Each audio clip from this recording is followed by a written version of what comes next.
সম্মানিত ভিউয়ার্স, আসসালামু আলাইকুম রহমতুল্লাহ। চলে আসলাম আমি আজকে আপনাদের মধ্যে প্রত্যেক দিনের মতো নতুন একটি বিষয় নিয়ে আলোচনা করতে। আজকের আলোচনার বিষয় বা আলোচনার বস্তু হচ্ছে হৃৎপিণ্ডের পীড়া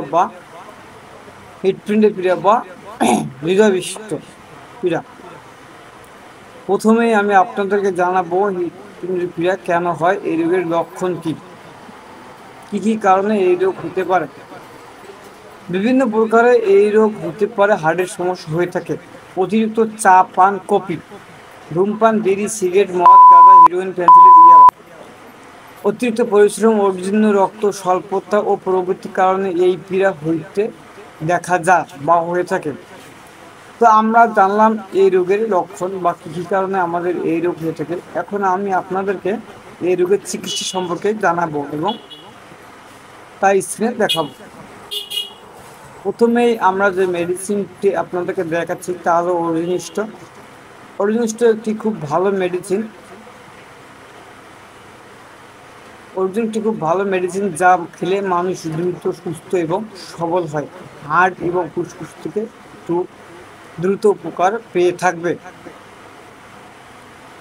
এরা আমাদের বাংলাদেশি ওষুধ নানা প্রকার কারণে এই রোগ হয়ে থাকে। ব্যবহারের স্পন্দন বৃদ্ধি, বেদনা, বুক ধরপড়ানি। এরা একটি পুষ্টিকর ওষুধ। সেবন বৃদ্ধি 8 থেকে 10 ফোঁটা সামান্য পানি সহ দিনে 3 থেকে 4 বার। পরবর্তী আমি আপনাদেরকে যে মেডিসিনটি স্ক্রিনে দেখাবো তা হলো প্যাসিফোলিয়া একটি খুব ভালো এবং সুন্দর মেডিসিন যা আমাদের মানবদেহের সাথে সম্পৃক্ত হয়ে থাকে। অত্যন্ত বুক ধরপড়ে, নাড়ির গতি অতিরিক্ত যার কারণে মানসিক চাপ উদ্বেগ বৃদ্ধি হয়ে থাকে, সেক্ষেত্রে হৃৎপিণ্ডের পীড়ায় অধিক কার্যকরী। সেবন বিধি 10 থেকে 15 ফোঁটা সামান্য পানি সহকারে দিনে 3 থেকে 4 বার। পরবর্তী আমি যে মেডিসিনটি আপনাদেরকে দেখাচ্ছি তা হচ্ছে কর্নভ্যালেরিয়া একটি খুব ভালো এবং সুন্দর মেডিসিন। হৃৎপিণ্ডের নানা পীড়ার সমস্যায় পরিশ্রম, বুক ধরপড়ানি, ব্যায়ামকালীন অতিরিক্ত বুক ধরপড়ানি বা ধরপড় করে, ধূমপান জনিত বুকের টাটানি, ব্যথা হলে কর্নভ্যালেরিয়া একটি সুন্দর বা চমৎকার পরিচিত মেডিসিন যা মন্ত্রের মতো কাজ করবে। এখন আমি আপনাদেরকে যে মেডিসিনটি স্ক্রিনে দেখাবো তা হলো ক্যাটিক্যাল একটি খুব ভালো মেডিসিন যা আমরা হৃৎপিণ্ডের পীড়ায় ব্যবহৃত হয়ে থাকি বা সুনামের সহিত ব্যবহৃত হয়ে আছে। হৃৎপিণ্ডের প্রায় বহু ভয়াবহ একটি সৃষ্ট ঔষধ যার নানা প্রকার হৃৎপিণ্ডের পীড়া, বুক ধরপড়ানি ইত্যাদি সমতুল্য কোনো ঔষধ তার কিছু নেই। সেবন বিধি 8 থেকে 10 ফোঁটা সামান্য পানি সহ দিনে 3 থেকে 4 বার।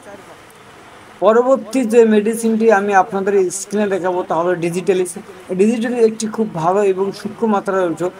হৃৎপিণ্ডের পীড়া, দুর্বলতার সামনে নড়াচড়া করে হৃৎপিণ্ডের জায়গা ক্রিয়া বন্ধ বা ব্যথা থাকে, সবিরাম জন, তৃতীয়, পঞ্চম, সপ্তম নারীর স্পন্দন বিলুপ্ত, বুকে সুস্ফোটন, ব্যথা, সেই ক্ষেত্রে আমরা ডিজিটালিস 200 অথবা মাদার 5 থেকে 7 ফোঁটা সামান্য পানি সহকারে দিনে 3 থেকে 4 বার ব্যবহার করতে পারবো।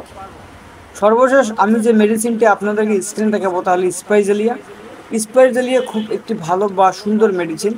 নতুন বা পুরাতন উভয় প্রকার হার্ট বা হৃৎপিণ্ডের পীড়ার মধ্যে ভালো এবং চমৎকার ফলপ্রদ কাজ করে। আমরা 10 থেকে 15 ফোঁটা সামান্য পানি সহ দিনে 3 থেকে 4 বার খেতে পারবো। সর্বশেষ আমি যে মেডিসিনটি আপনাদেরকে স্ক্রিনে দেখাবো তা হলো ক্যালেডিয়াম মেডিসিনটি আমরা তাদেরকেই দেবো যাদের ধূমপানের কারণে এই রোগ হয়ে থাকে, তাদের জন্য এটি খুব ভালো কাজ করে।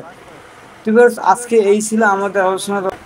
সম্মানিত ভিউয়ার্স, আমাদের আলোচনাগুলো আপনাদেরকে ভালো লাগে বা মনোমতো হয়ে থাকে, অবশ্যই আপনারা চ্যানেলটি সাবস্ক্রাইব অথবা ফলো দিয়ে পাশে থাকবেন।